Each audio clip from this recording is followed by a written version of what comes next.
Good morning, Jaimee Rogers. Good morning, guys. How are you today? Well, you're about to stoke the fire with your burning questions. We're a little bit worried. Yeah, so get set. I hope they're not too hard. Well, let's get started, boys, in the world of swimming. And swimming's governing body, FINA, has come under fierce criticism for allowing Sun Yang to race at next week's World Championships in South Korea.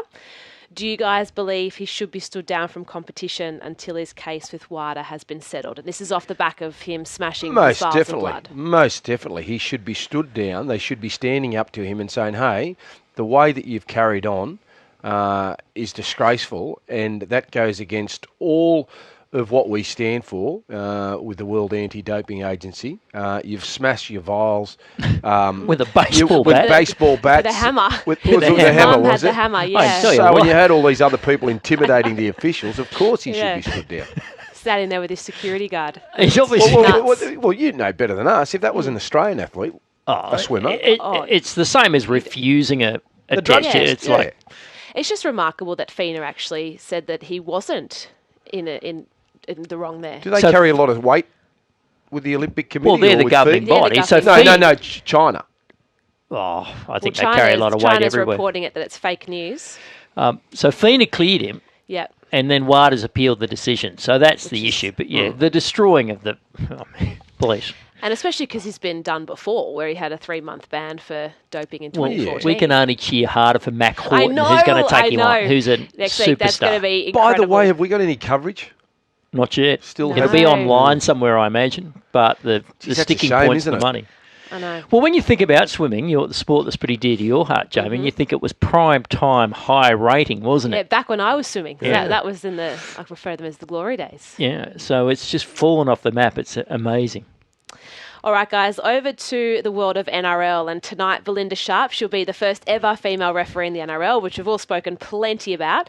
And I just think it's interesting that it comes amongst the current issues with the refereeing standards. First of all, do we think the standards are going to lift?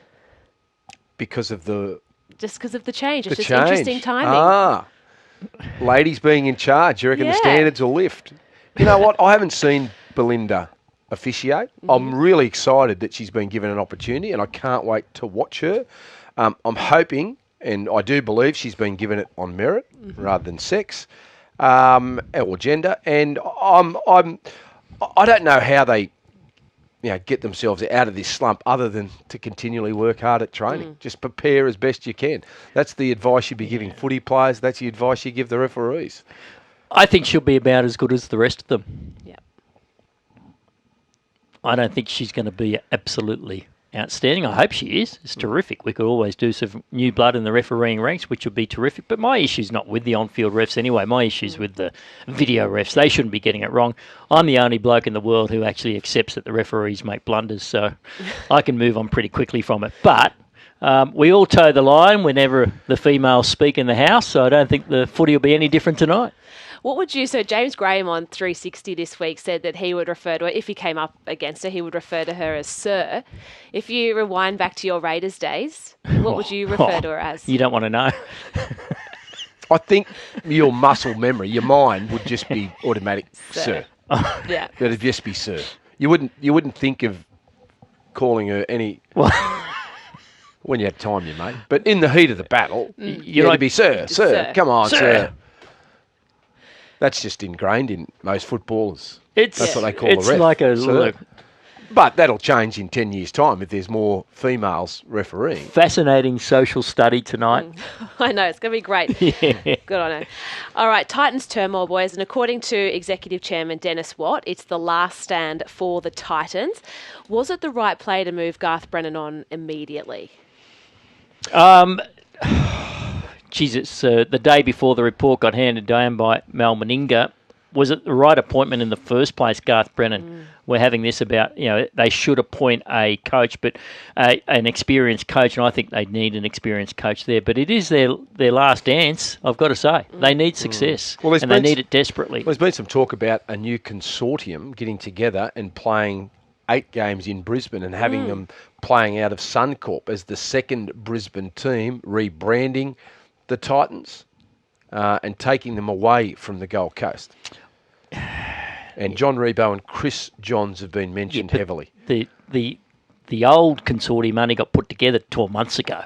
They only locked down the ownership of it 12 months ago. How much money are they losing? Well, everyone who gets involved with a footy club knows they're going to lose money. But you can limit your losses and you can share your losses, and then you can not wear your losses because it gets too much. Well, if they wanted to buy me out, if I'm like a Darryl Carey or someone who's been involved in spending that money in all that time, and they want to buy me out and I can get out of it, cut my losses, like the Christmas puppy, seemed like a really good idea at the time, but not so good by the middle of January, I'd be selling. Well, and the Titans, they're preparing to offer Jai Arrow a 5-year, $4 million deal. Considering what's happening at the Titans, how important is it for them to keep him on a long-term deal? He's their best player, and they need to keep him. They need good news coming out of the Gold Coast, and he's in a strong bargaining position now because he holds all the aces. Yeah, he's only a prop, though. You say he's his best player, but you've got Ash Taylor on $1 million already, so does that mean you're going to pay him more than $1 million? You can't pay a prop more than $1 million. Although before everybody rings, David Klemmer at the Newcastle Knights, people want to tell you that he's on $1 million. Yeah. But no, I couldn't be paying anything north of $700. And just quickly, boys, it was only 6 weeks ago that Ivan Cleary was the coach without answers, and now they're on a great run. Where does this form turnaround come from? And if we've seen the Panthers have this form turnaround, can the Dragons do the same? Dragons can't. From what I've seen, the Panthers, you know what? I don't know. They've improved, but I don't know whether they're playing still anywhere near as well as they're capable of playing. Yeah. If does that make sense? Absolutely. Like they've flummed a couple of games. Their best performance was against the Roosters, but I still don't think they're playing anywhere near as well as they can, but they're winning games. They've won 6 in a row.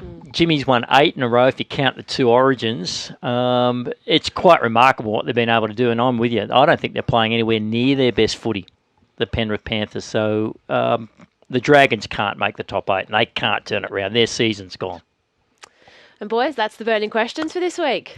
Beautiful. We look forward to you joining us tomorrow or Monday? Monday for the things you might have missed. I mightn't be here Monday. You might have missed me. He's got a big couple of days coming up. Of course you do. Enjoy. I will be. We've got maybe Dave Stanley opening up a market, whether Laurie will actually make it here on Monday or not. Good on you, Jaimee. Thanks, guys.